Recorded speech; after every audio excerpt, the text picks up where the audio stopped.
आना चाहेंगे, जरा रडार पे लाइए एनबीसीसी को। आज हम देख रहे हैं 3.5% से ज्यादा की मजबूती यहां देखने को मिल रही है।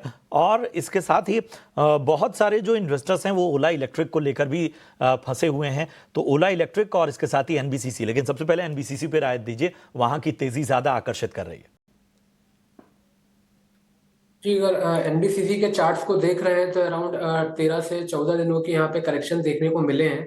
आज यहाँ पर एक पियर्सिंग कैंडलस्टिक पैटर्न बनता हुआ दिखाई दे रहा है डेली के चार्ट्स पर। सो एक शॉर्ट टर्म रिबाउंड हम एनबीसीसी में कर सकते हैं विद द सपोर्ट ऑफ 75। और 75 के जो रिसेंट स्विंग लो है अगर उसको होल्ड करता है तो जो अपसाइड के पुल बैक दिखाई दे रहे हैं वो इस स्टॉक को पुश कर सकते हैं 90 तक। तो 90 एक मेजर हर्डल हो सकता है। 90 के ऊपर क्रॉस करेगा तभी हमें ऊपर साइड की नेक्स्ट रैली दिखाई देगी। अदरवाइज ये स्टॉक रेंज बाउंड मूवमेंट में ही ट्रेड करेगा आने वाले समय में। 90 के ऊपर निकलता है तो देन आफ्टर हम वहां से 105 के अपर लेवल्स देख सकते हैं। तो एक शॉर्ट टर्म बॉटम आउट हम यहाँ पर प्ले कर सकते हैं विद स्टॉप लॉस ऑफ 75। और जो अपर साइड के जो पुल बैक मूव है वो 90 टू 95 रेंज तक आता हुआ दिखाई दे सकता है एनबीसीसी में। वहीं पर अगर हम ओला इलेक्ट्रिक की बात करें तो ओला इलेक्ट्रिक में डाउन ट्रेंड कंटिन्यू है। अभी भी यहाँ पर कोई रिवर्सल पैटर्न बनता हुआ नहीं दिखाई दे रहा है। हालांकि जो क्वांटम ऑफ सेलिंग है वो थोड़ी कम जरूर हुई है। तो एक शॉर्ट टर्म एक इमीडिएट सपोर्ट नजर आ रहा है around the levels of 55। But अगर 55 के लेवल के नीचे ही गिरता है तो हमें फर्दर सेलिंग प्रेशर देखने को मिल सकता है। तो अगर किसी के पास है तो 55 के स्टॉप लॉस के साथ होल्ड करें। अगर 55 के नीचे के लेवल्स ट्रिगर होते हैं तो वहां पे एग्जिट रहने की सलाह रहेगी। तो ये है राय आपको मिलती हुई ओला इलेक्ट्रिक पर और इसके साथ ही एनबीसीसी पर। बढ़ते हैं आगे और सचिन, मैं आपके पास आना चाहूंगा। जरा रडार पे लाइए परसिस्टेंट सिस्टम को।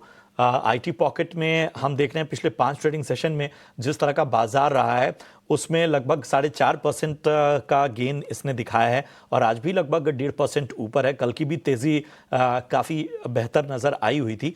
और इसके साथ ही खास तौर पे अगर हम देखें तो अगर कुछ और भी आईटी पॉकेट में पसंद आ रहा है तो भी बताइए। हाँ बिल्कुल प्रशांत जी, सबसे पहले परसिस्टेंट की बात कर लेते हैं। और ओवरऑल स्ट्रक्चर अगर हम देखें थोड़े से लॉन्गर टाइम फ्रेम पर, वीकली हो, मंथली हो, इवन डेली चार्ट्स पर भी एक रिट्रेसमेंट्स हायर साइड से कुछ देखने को मिले थे। बट ओवरऑल ट्रेंड अभी भी जो है वो बुलिश साइड में बना हुआ है। Higher top higher bottom formations में स्टॉक मूव करता हुआ दिखाई दे रहा है। और सबसे अच्छी चीज ये है कि लोअर साइड में अपने 200 डीएमआरस को काफी अच्छा रिस्पेक्ट करता हुआ नजर आ रहा है। रिसेंटली भी जो फॉल आया था प्रायर स्विंग लोस को टेस्ट किया है नियर अराउंड 5400 के आसपास से, और फिर वहां से एक टर्न अराउंड जो है वो स्टॉक के अंदर देखने को मिला है। अभी के ट्रेडिंग सेशंस के अकॉर्डिंग अगर हम देखें तो अपने 100 डीएमएस के ऊपर सस्टेन होता हुआ स्टॉक नजर आ रहा है, which is clearly indicating the further strength। साथ ही साथ में अगर वॉल्यूम्स पर और आरएसआई पे फोकस करें तो वहां पर भी जो है वो एक पॉजिटिविटी नजर आ रही है। सो कमिंग डेज में मुझे लग रहा है मोमेंटम्स और कंटिन्यू होने की पॉसिबिलिटीज है परसिस्टेंट के अंदर। और टारगेट्स हो सकते हैं अपसाइड में इमीडिएट टारगेट 6000 और उसके ऊपर 6200 तक के लिए ये मोमेंटम्स कंटिन्यू होना चाहिए।